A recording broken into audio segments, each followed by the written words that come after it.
Feliz tarde, mis queridos socios de aprendizaje. Bienvenidos a esta tarde de aprendizaje en Learning Talk, como todos los miércoles. Recuerden siempre conectarse con nuestro canal en YouTube, con mi nombre, Adrián Cotín, y por mis redes, todo lo que le suene a Adrián Cotín está en Instagram, en Twitter, en Facebook. Síganme por todas esas redes. Será un placer acompañarlos. Fíjense, el día de hoy vamos a hablar sobre el futuro de la educación. Y parte de lo que corresponde a hablar de futuro tiene que ver con preguntarnos, ¿cómo será el futuro? ¿Qué nos deparará el futuro para la educación de nuestras futuras generaciones y de nosotros mismos? Pues yo espero estar en las próximas generaciones. Yo no me quiero desaparecer de por aquí. Entonces, ¿qué cosas tendrán que pasar en el futuro? A ver, cuénteme, ¿qué se imaginan que tiene que pasar? A la velocidad que vamos, Ajá, cualquier perfecto, cosa es posible. la velocidad, exactamente, la velocidad va a estar en todo, en todos los procesos. Ajá, ¿qué más? Todo, en todo. La tecnología, pues, que será la base de toda esa velocidad. Y Incluso estará la metida en tecnología todo. va a cambiar totalmente, porque los saltos cuánticos que estamos viendo son impresionantes. Fíjense lo que pasó en la pandemia con el uso de las plataformas de comunicación como esta de Zoom, que ahora son prácticamente habituales para el proceso educativo, junto con otra cantidad enorme de herramientas que permiten que los procesos de aprendizaje sean virtuales. ¿Qué más? ¿Qué más me dice? Las personas van a querer aprender solas. Ya no quieren normalmente que tener una guía o un guía. Incluso la gente va a tener que preguntarse, ¿qué es lo que nosotros queremos que nos enseñen en la escuela? ¿Qué queremos que le enseñen a nuestros hijos, a nuestros nietos en las escuelas? ¿Qué queremos aprender en una universidad? ¿Será que yo, que la pasé tan bien, al igual que ustedes, en la universidad, queremos que la gente vuelva a tener experiencia universitaria como la nuestra? ¿Será que nuestras nuevas generaciones quieren eso? No. Yo lo dudo. No. ¿Y los programas de formación empresarial, cómo serán? Yo diría que es nade o se ahogue. Las empresas no, o nada no se ahogan. O sea, la empresa cuando contrata a un ejecutivo asume que el ejecutivo tiene que saber, y si no sabe, que averigüe, pero normalmente no los llevan como los llevaban en alguna época a un proceso. A recibir adiestramiento. Muy bien. En estos días alguien dijo, le preguntó a un economista que consideraba él el largo plazo, y el economista le contestó 5 minutos. Cuando largo plazo son 5 minutos, las cosas han cambiado fuertemente para el futuro de la educación. ¿No piensan ustedes? ¿Qué conocimientos serán útiles para los estudiantes para la vida? Yo diría que el ser curioso, la curiosidad y la creatividad serán indispensables. El buscar ellos mismos, eso de querer hacerlo y buscar por sí mismos sin esperar, como en nuestros tiempos. Mira, estúdiese esto, busque aquí, lea este libro. Creo que no. Imagino que sería muy diferente. Incluso hablábamos hace poco con nuestra querida Mónica Ugalde allá en Escocia, y ella nos hablaba de la curiosidad disciplinada. Entonces, ¿cómo será? ¿Será que al igual que están las 5 disciplinas de Senge, van a tener que crear una disciplina para la curiosidad? ¿Y cómo será la preparación para un niño para el futuro?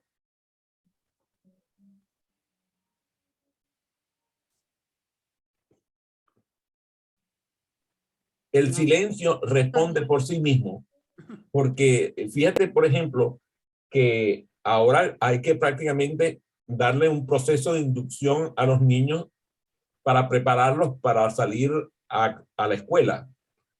Hay que prepararlos para estar en ambientes públicos. Hay que prepararlos incluso para estar en la casa. Porque hay eventos que ahora se ven que no se veían antes.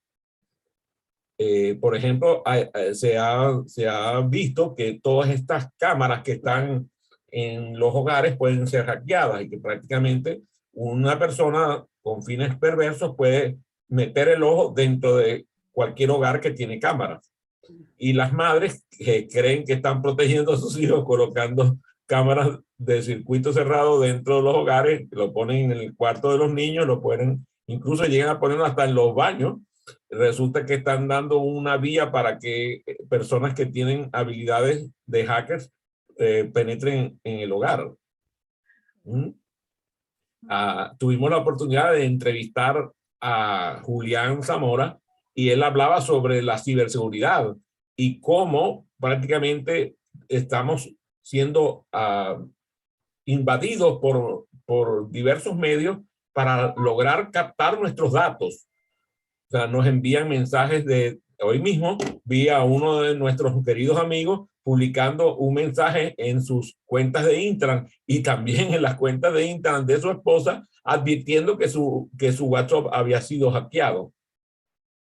Entonces, una herramienta que supuestamente es una herramienta de trabajo, que además te dicen que está encriptado de punto a punto y no sé cuántas otras cosas, resulta que ahora mi amigo tiene hackeado su teléfono WhatsApp y tiene que estar advirtiendo porque además le llegan mensajes a la gente que pareciera que fueran de él haciendo cosas que no es lo que él querría que harían con sus amigos, que es apoderarse de alguna forma de su dinero o de su información, de alguna barbaridad de esa que se le ocurra. Entonces, esos problemas de seguridad, incluso lo vemos, correos electrónicos que vienen haciendo phishing, haciendo smishing y no sé cuántas otras frases que han inventado ahora para poder mostrar todo lo que está pasando a través de las cosas que nosotros interactuamos.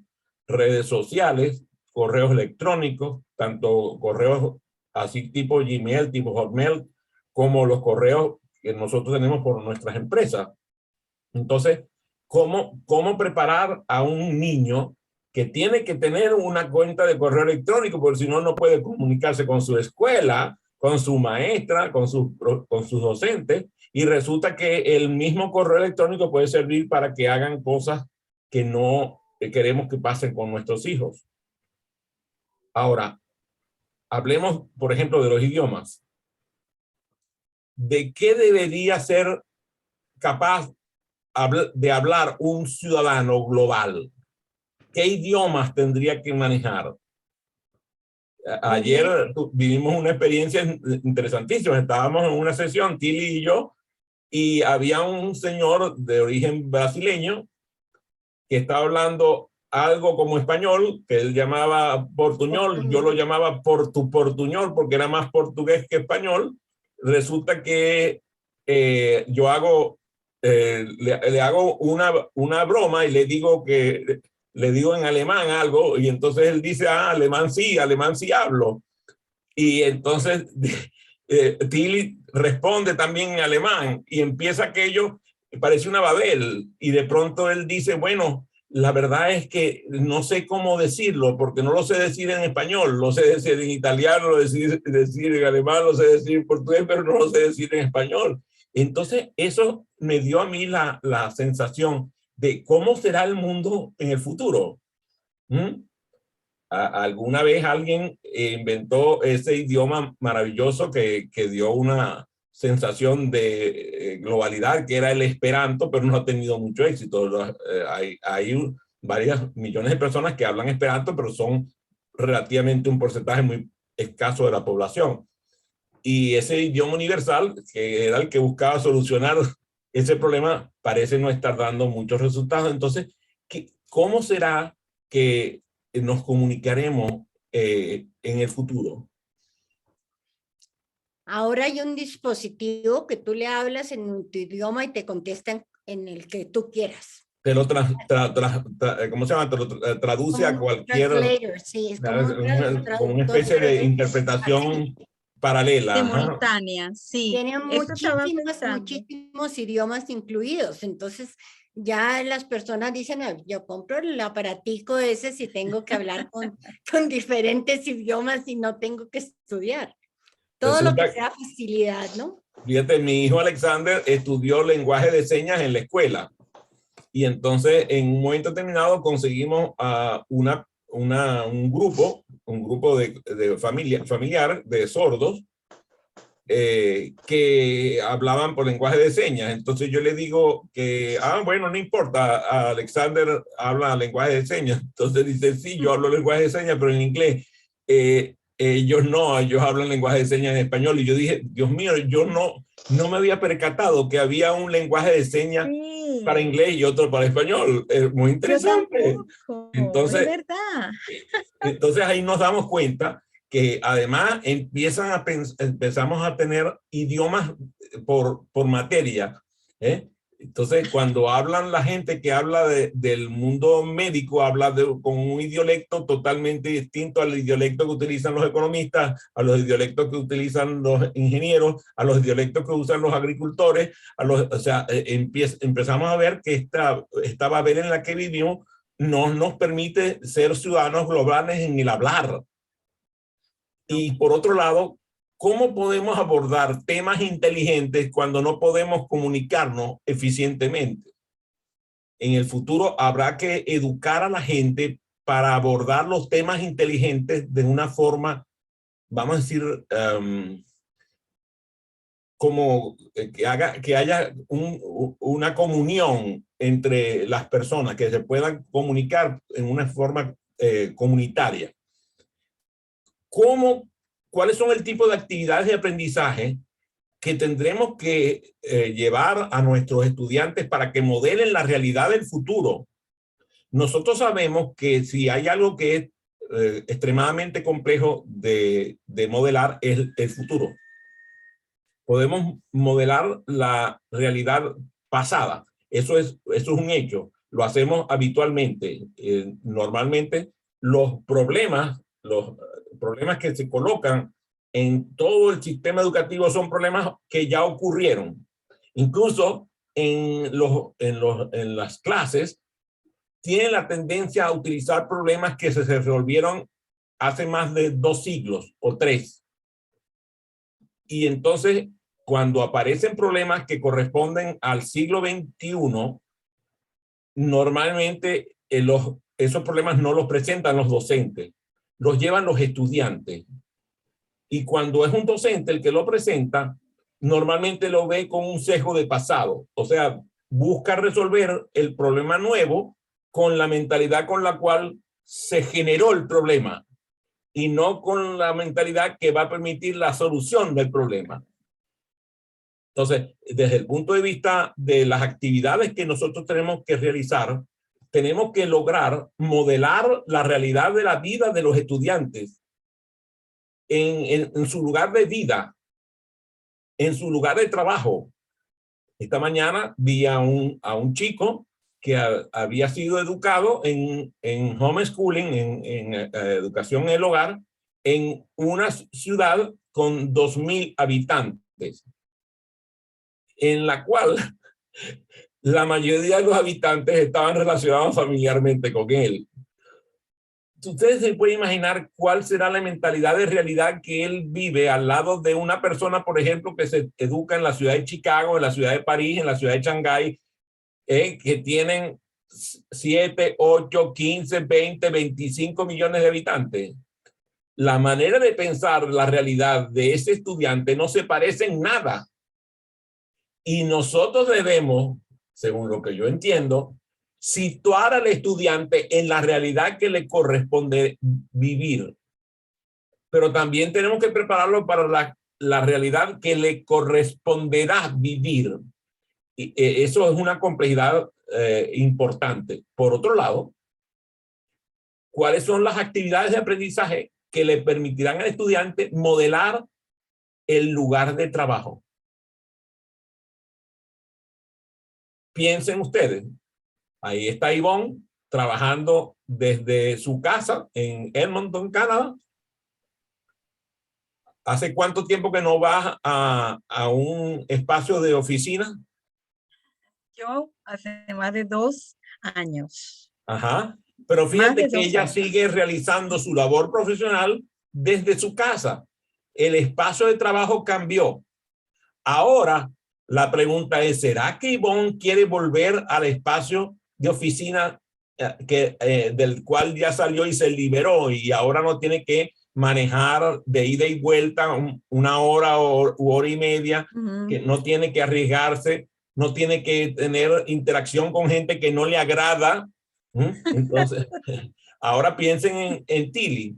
Tilly estaba habituada y todavía lo está a ir a algunos clientes que tienen espacios de oficina, tienen oficina. Ella todavía lo hace.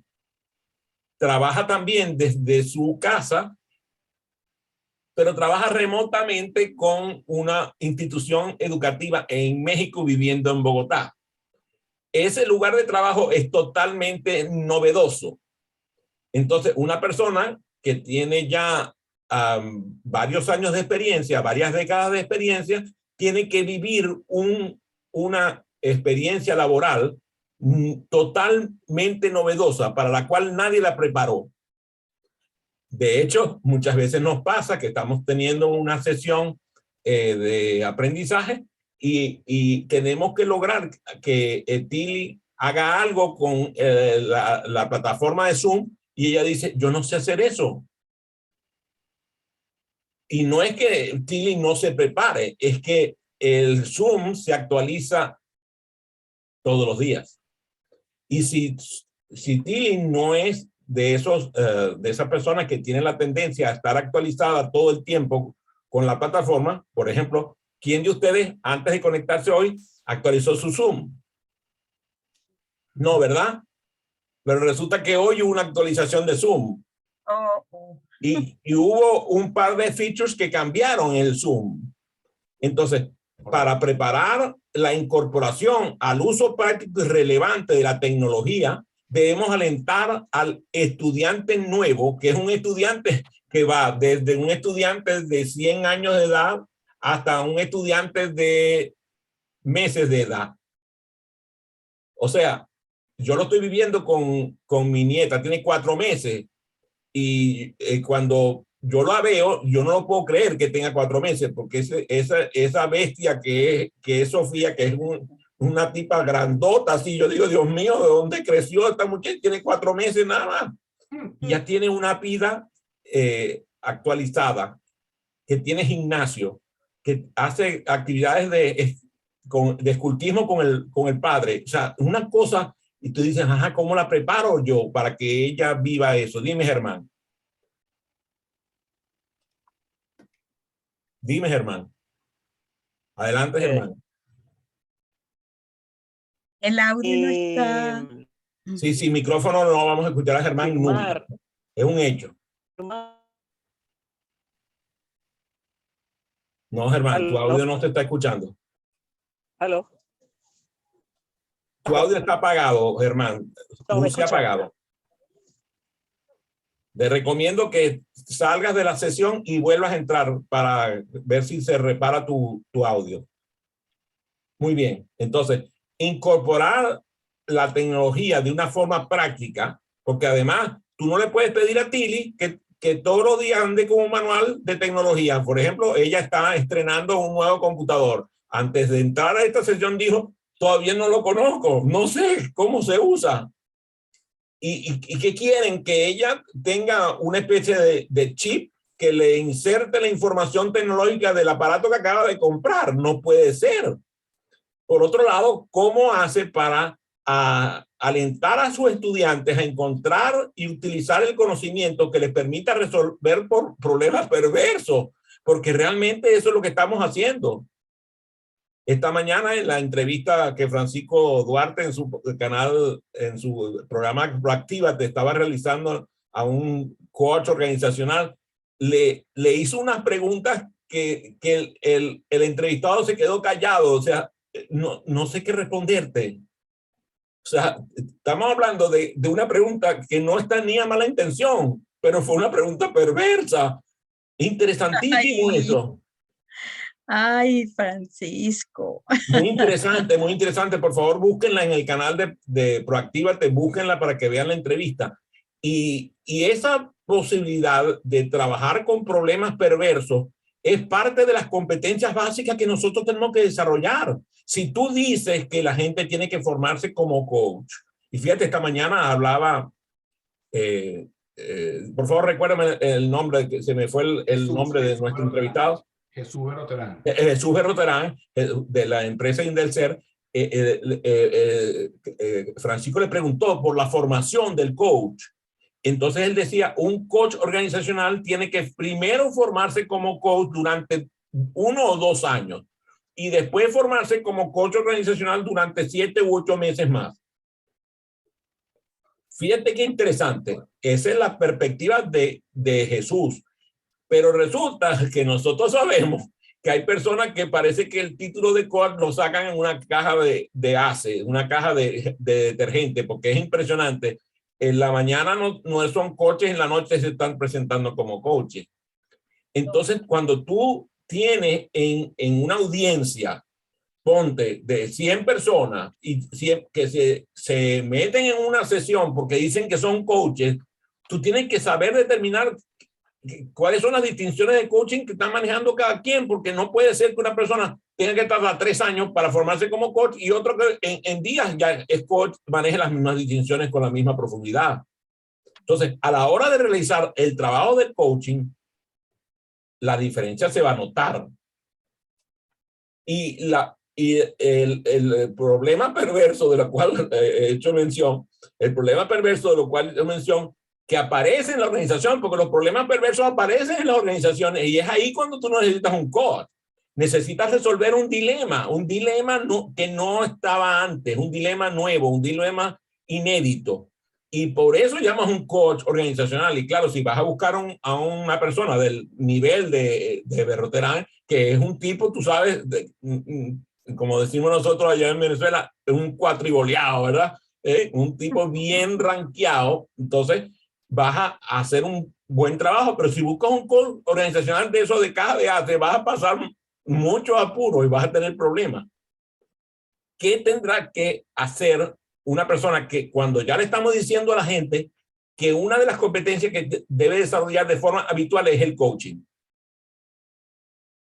Y que, por ejemplo, Tilly, que estudió una carrera, Francisco, que estudió otra, Ivonne, que estudió otra, Germán, que estudió otra, y yo, que estudié otra, resulta que todos tenemos que desarrollar la competencia de coaching.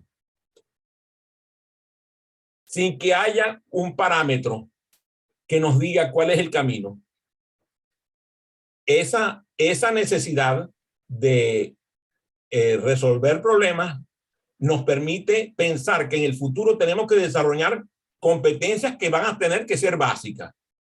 Vamos a ver cuáles son las competencias que ustedes consideran que serán básicas en cualquier, van a ser transversales.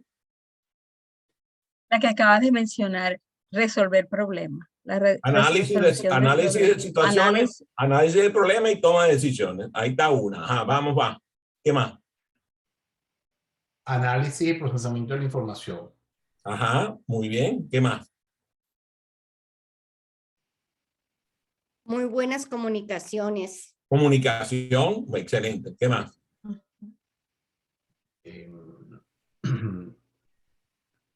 Y muchas blandas. Empatía. Ajá, dámelas para que vayamos haciendo la lista de supermercado, pues. Empatía, resiliencia. Trabajo colaborativo, por ejemplo. Trabajo colaborativo, trabajo con los equipos, un liderazgo consciente de sus colegas. La creatividad es también muy importante. Creatividad e innovación, las dos. E innovación, exacto. Creatividad e innovación. Y menos mal que está Germán con el micrófono apagado, porque si no ya estuviera bravo con todos ustedes, porque ninguno ha mencionado la capacidad de facilitar aprendizaje para otros. Así es. Te voy a decir que estos muchachos son así. ¿Dónde me deja el liderazgo? Yo lo No, mencioné. ella lo Ah, dijo. lo ha mencionado Tilly, mira que tú veas. ¿Qué Sí. más? ¿Qué más? ¿Qué más competencias básicas?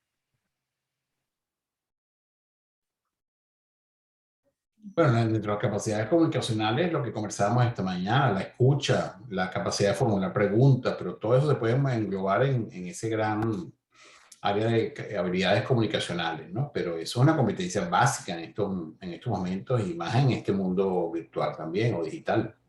Fíjate, Manejo de tecnología. tú junto con Paula Leñero presentaron una competencia. ¿Cuál fue? La competencia de, con Paula presentamos lo de Fernando, que fue justamente liderazgo, ¿no? Trabajan aquí, no, a ver, ahí ya se me olvidó. Fíjate qué interesante, fíjate, ese libro trae 12 competencias. 12 competencias, 12. correcto. Y resulta que ellos están buscando a 12 más para presentar 12 competencias más. Entonces parece Más. que el diccionario de competencias básicas es amplio. Muy. Manejo del tiempo. Ajá, por ejemplo, ese Gustavo Yepes presentó ese tema ahí, por ejemplo. Claro. Entonces, tenemos que asegurar que las estructuras, los sistemas y los procesos admitan la capacidad de aprendizaje profundo y el aprendizaje colaborativo. El sistema educativo no está preparado para el aprendizaje colaborativo. Los docentes no tienen criterio para utilizar el aprendizaje colaborativo y por eso los exámenes son individuales. Todo el proceso de evaluación es individual. Individual, todo. Entonces, a la hora de evaluar, evalúan individualmente, pero van a pedir al estudiante que trabaje colaborativamente. Pero resulta que no tienen herramientas para medir y evaluar colaborativamente. Parte del trabajo tiene que ser que nosotros aprendamos a utilizar la tecnología, a desarrollar nuestra inteligencia digital, de tal manera de potenciar todas estas competencias básicas que hemos hablado a través del uso de la tecnología. Que podamos desarrollar, por ejemplo, el aprendizaje en el trabajo, de tal manera de que todas estas cosas del mobile learning, del M-learning, del B-learning, del U-learning, todas esas nuevas modalidades que casi todas tienen que ver con el uso de tecnología para aprender, nos permitan que nuestros estudiantes puedan resolver problemas que por lo general están mal definidos y por eso un problema no puede ser resuelto porque está mal definido. Parte de nuestro trabajo es lograr que haya una colaboración virtual, incluso cara a cara, no necesariamente en la presencialidad, sino cara a cara para poder hacer lo que estamos haciendo aquí, de tocar un tema profundo de una forma colaborativa en este proceso de inducción que nosotros hacemos los días miércoles. ¿Cómo desarrollar? Dice Germán, pienso que la competencia de desarrollar la pregunta estratégica. Muy bueno, gracias Germán, así es. ¿Cómo elaborar la pregunta correcta? Y a veces la pregunta correcta no es la pregunta correcta, es la pregunta elaborada en el momento correcto, oportuna. Mire, ¿cuántos de ustedes que son docentes no le han hecho una pregunta estúpida que ha resultado una avenida de aprendizaje extraordinaria? A mí me encanta que me hagan preguntas estúpidas, porque no existe pregunta estúpida, sino estúpido que no pregunta. Las preguntas son preguntas simplemente. Y esas habilidades que hemos hablado, habilidades blandas, que algunos llaman habilidades metacognitivas, le permiten a la gente desarrollar la capacidad de éxito. Y el éxito tiene que ver con encontrar la salida correcta. Qué casualidad que exit en inglés se escriba parecido a éxito. A éxito. Cuando tú te tienes que formar como consultor, facilitador, mentor, dame títulos, vamos pues, vamos, tenme pues. Ya llevo 3, facilitador, consultor y mentor. Coach. Coach, dale.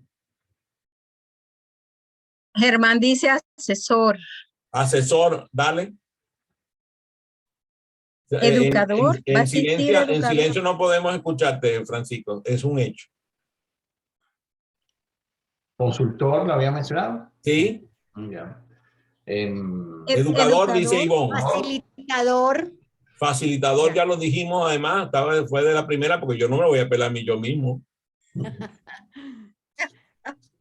Entonces, nos corresponde hacer lo que se puede hablar ahorita de aprendizaje acelerado, sistémico.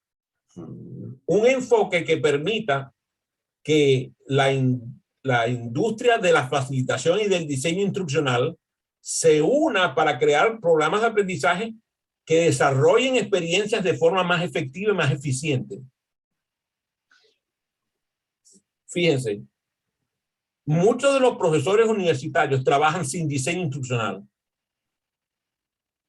Eso se nota. Cuando vas a sus clases están descoyuntadas. Parecen una especie de collage en donde el docente agarró elementos y los pegó.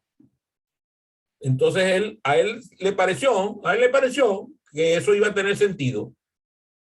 Cuando vas a ver sus objetivos de aprendizaje, no responden a ninguna taxonomía, no responden a verbo alguno, no conducen a observar una conducta que haga que podamos medir la conducta de entrada con la conducta de salida.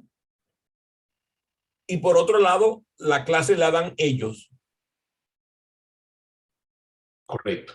Entonces el estudiante no tiene oportunidad de utilizar lo que va aprendiendo.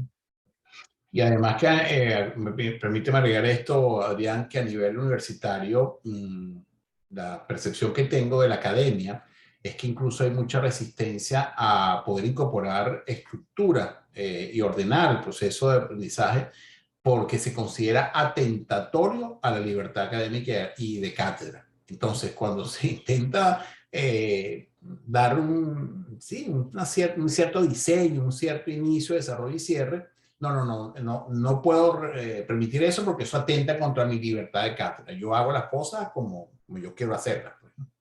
Sí, entonces andan con el dedito así, a ver para dónde sopla el viento y hacia allá van. Fíjate, lástima que Germán tiene hoy una condición un poco extraña en la sesión, pero su formación en filosofía nos permitiría decirle al público que una educación sin un modelo educativo no funciona. Y los modelos educativos tienen tres dimensiones. La dimensión conceptual, la dimensión operacional y la dimensión administrativa. Cuando una casa de estudios, tú llegas y le dices, por favor, muéstrenme su modelo educativo, y no tienen cómo mostrártelo, sal rápido de allí. Porque a la hora de verificar la calidad de educación de esa institución, te vas a dar cuenta que es hueca. Y eso, mis queridos amigos, se nota. Cuando tú empiezas a revisar las Ivy League Universities. ¿Qué significa eso, Ivonne? Ivy League Universities. I believe, I don't know. I don't know. How do you spell it? Las universidades de clase. De las de élite. Sí. Ahí está Harvard, ahí está Yale, ahí está Berkeley, ¿verdad? Harvard. En este caso, MIT. en este caso, cuando tú vas a esas universidades y pides el modelo, te lo entregan. De hecho, lo tienen publicado en sus páginas web con todos los contenidos. Así es. Eso les permite que cuando este nuevo esquema que incluye una cartera para desarrollar habilidades novedosas, como son las habilidades emocionales, por ejemplo, las habilidades sociales, tales como el desarrollo del liderazgo, las competencias de la maestría personal, la hablaba esta mañana Francisco, la hablaba su invitado también, la maestría personal, la competencia social, le permite manejar la cultura. Normalmente lo que ocurre es que nosotros en las casas de estudio no cultivamos el intelecto. Cuando tú vas a ver qué pasó con la enseñanza del latín, fuera. ¿Qué pasó con la enseñanza del griego? Fuera. ¿Qué pasó con la enseñanza de la filosofía? Fuera. ¿Qué pasó con la enseñanza? O sea, en las casas de estudio, estamos hablando de los bachilleratos. Todas esas materias desaparecieron. A mí me tocó en el Colegio Gonzaga de Maracaibo estudiar latín, griego, filosofía y psicología. Eso se eliminó. Además, eliminaron mineralogía y ahora están eliminando materias adicionales de eso. A ver, ajá, incluso francés, así Hasta es. el francés. Así es. Entonces, Me el caso dolió. de países de habla hispana, pues como el caso de Venezuela y Colombia, que enseñan francés. Entonces, cuando nosotros queremos desarrollar una cultura, debemos desarrollar en el estudiante el conocimiento musical. La mayoría de nuestros estudiantes son analfabetas musicales. Cuando vamos a comprobar cuál es su conocimiento de la música, son ignorantes. Lo máximo que llegan a escuchar de música es lo que escuchan en la radio. Y eso no les permite cultivar su intelecto musicalmente. Por otro lado, se desaparecieron los libros de la literatura clásica. La Ilíada y la Odisea. Ahora le entregan resúmenes de los libros. Todo lo que requería dedicación, porque un libro clásico normalmente es un libro que tiene 500, 600 y más páginas. Entonces, primero que el acceso es prohibitivo porque los costos son enormes, los costos son elevadísimos. Entonces, la mayoría de estudiantes no tiene acceso a los libros. Pero además, en casa no se lee. Los padres y las madres no leen. Entonces, el niño no tiene ejemplo. Al niño le leen cuentos vamos a decir, de esos comerciales con dibujitos. Pero a la hora ayer, hablaba con Ivonne y yo le pedía que recomendara un libro para practicar la lectura en voz alta. Inmediatamente saltó a recomendar uno de mis libros preferidos, que es El Principito. Yo le pregunto a la audiencia, ¿cuántos de ustedes han leído El Principito?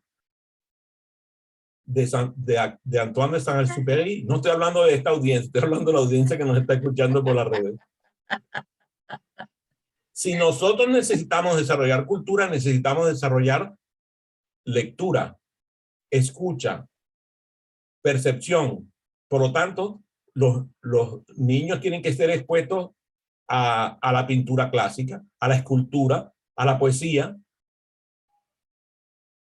Si nosotros necesitamos gestionar conflictos, por ejemplo, que es una de las competencias blandas más importantes. Esta mañana hablaba con Carmita Prieto allá en Valencia, España, y le recomendaba el libro de Roger Fisher de Obtenga el Sí, como un libro básico para estudiar negociación. ¿Cuántos de nosotros recibimos en la escuela algún tipo de formación en manejo de conflictos?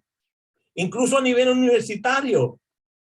1 hora de clase para manejo de conflictos.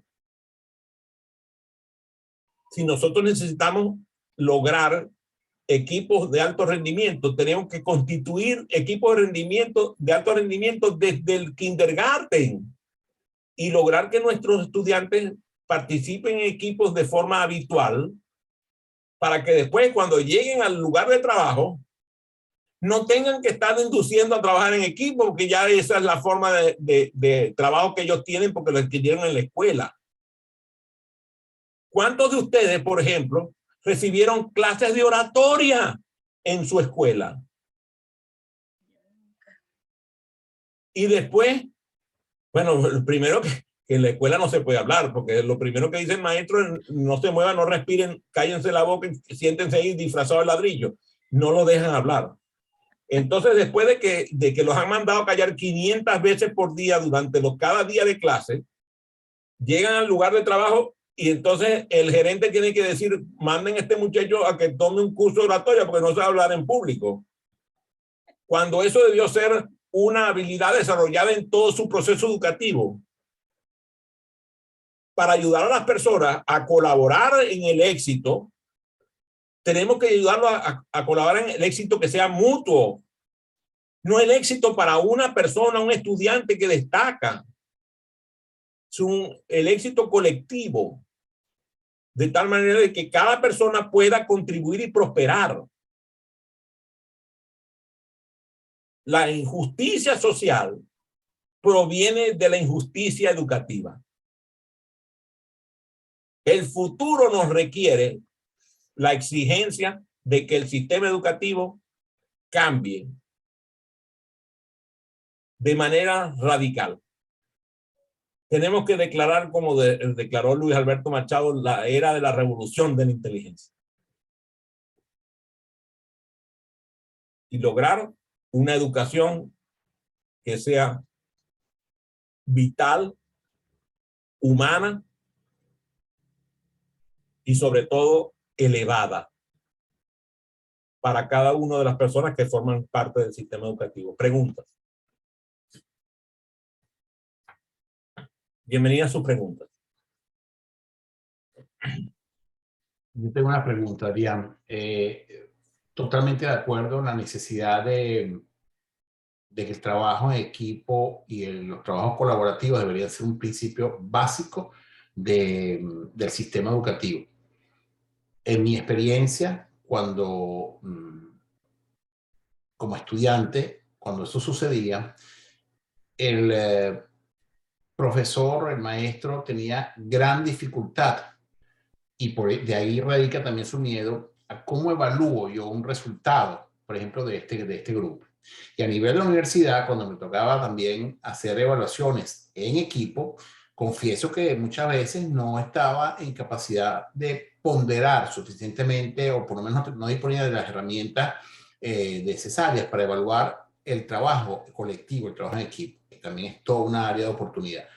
Entonces la pregunta que quiero hacer es esa, es decir, si bien es cierto que el trabajo colaborativo es fundamental, ¿cuál sería la mejor forma de ir compaginando tanto la necesidad de avanzar en el trabajo colectivo como cómo brindarle al docente facilidades para que pueda evaluar ese trabajo?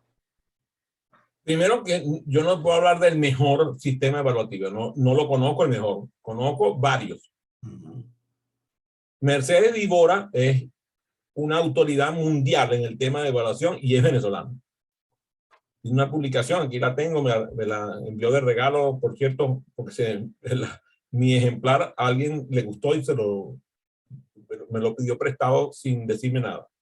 Entonces me volvió a enviar el ejemplar de su manual de evaluación docente. El problema de los docentes es que ellos son mal evaluados. Yeah. El proceso de evaluación del docente es perverso. Mira, mi esposa estudió educación y en un año vio 16 materias. Yo quisiera que alguien me dijera en qué mente humana puede eso pasar. Además, le hicieron la evaluación docente con unos maestras que iban a su clase y prácticamente la destrozaban con las observaciones que le hacían de su manera de dar clase. Wow. O sea, era era letal. O sea, después de haber dañado así un docente, ¿cómo crees que el docente va a llegar y va a tratar bien a sus estudiantes con una evaluación justa? Cuando él ha sido injustamente evaluado. Normalmente lo que hace es trasladar, como pasa con los niños que son abusados, ¿verdad? Niños que son abusados como niños y son luego abusadores como adultos. El sistema de evaluación colectiva está descrito, por ejemplo, por Jack Phillips, que es un experto en evaluación, principalmente en ambientes corporativos. En ambientes educativos existe literatura que proviene principalmente de UNESCO, de aprendizaje, ¿cómo se llama? De evaluación de aprendizaje colaborativo.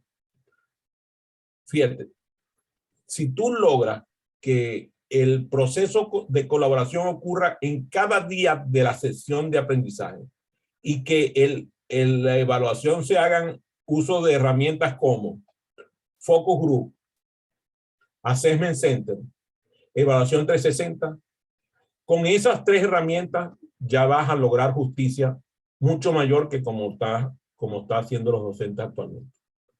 Si nosotros logramos facultar a los docentes en el uso de herramientas como el Assessment Center, como Evaluación 360 y como los Focus Group, vamos a darnos cuenta de que la evaluación va a mejorar notablemente. Nadie evalúa más justamente que un colega. Por lo tanto, si tú conviertes a todos los estudiantes en colegas, ellos van a evaluarse justamente. Y si en esa evaluación el docente se incluye, va a poder asesorarlos a los estudiantes para que la evaluación se haga cada vez más justa. El asunto es que eso da trabajo.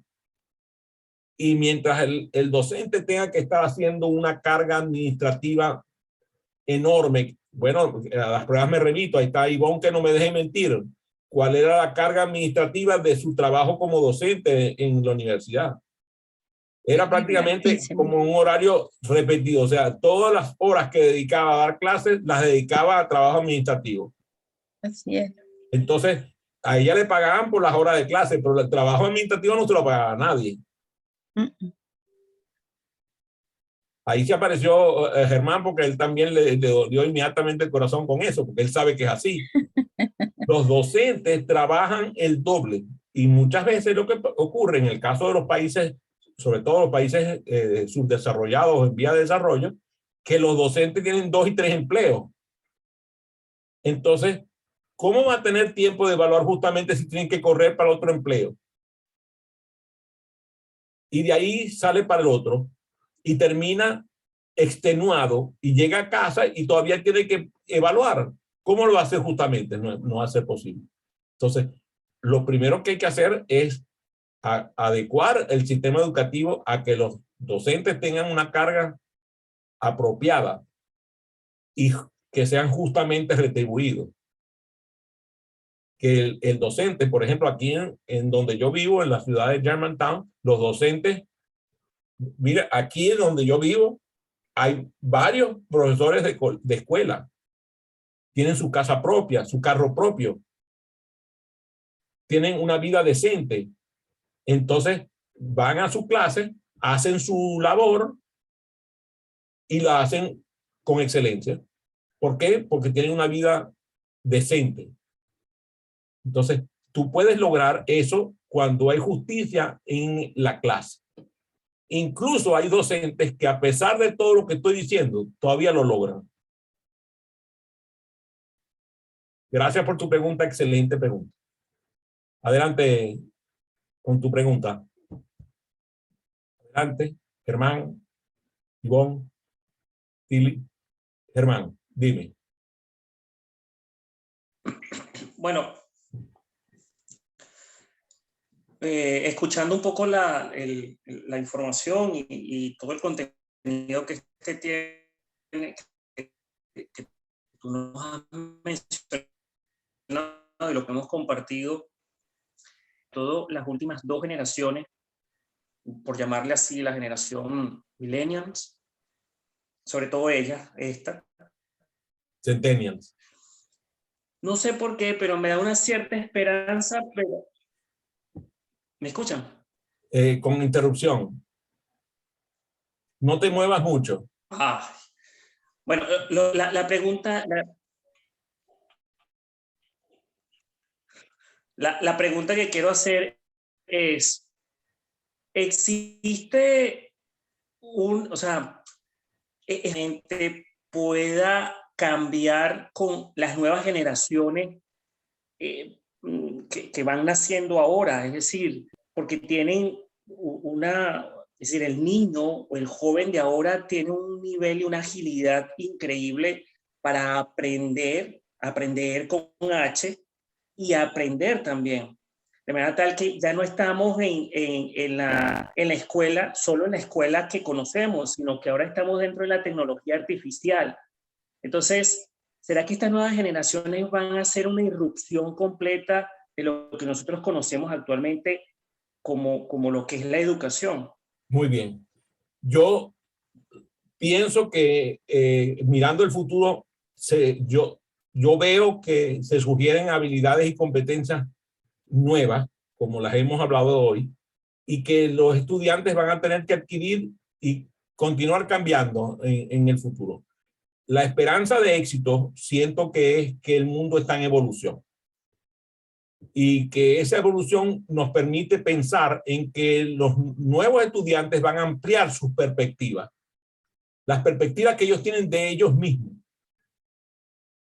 y de sus relaciones con los demás, incluso de sus relaciones con el medio ambiente. Es común, por lo menos en el ambiente que yo me muevo aquí en la ciudad de Germantown, que los estudiantes tengan mayor sensibilidad al medio ambiente. Hay como más respeto a un programa de aprendizaje y de desarrollo para que el estudiante profundice en el ser humano, profundice en los temas de reflexión, en los temas de meditación. La esperanza está siempre en las nuevas generaciones.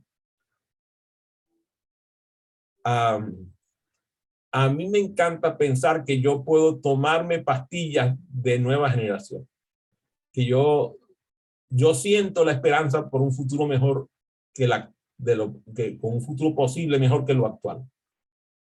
Sería injusto que yo cediera el espacio a pensamientos de mirar hacia el suelo cuando hay un cielo que me está esperando a que yo vaya y haga el trabajo que me obliga, mi trabajo como facilitador.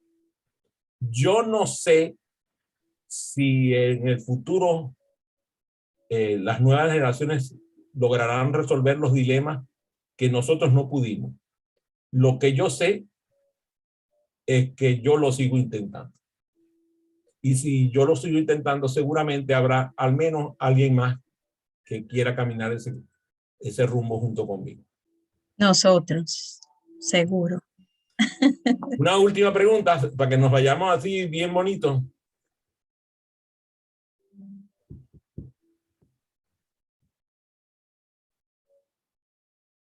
A ver. ¿Tiene que ser pregunta o puede ser un comentario? Yo les hago una pregunta a ustedes. Ajá. ¿Cómo lograremos resolver la alta dispersión de las nuevas generaciones?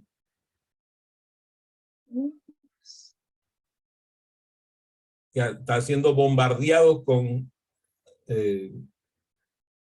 tabletas, teléfonos inteligentes, pantallas por todos lados y que no les permiten enfocar su atención y centrarse.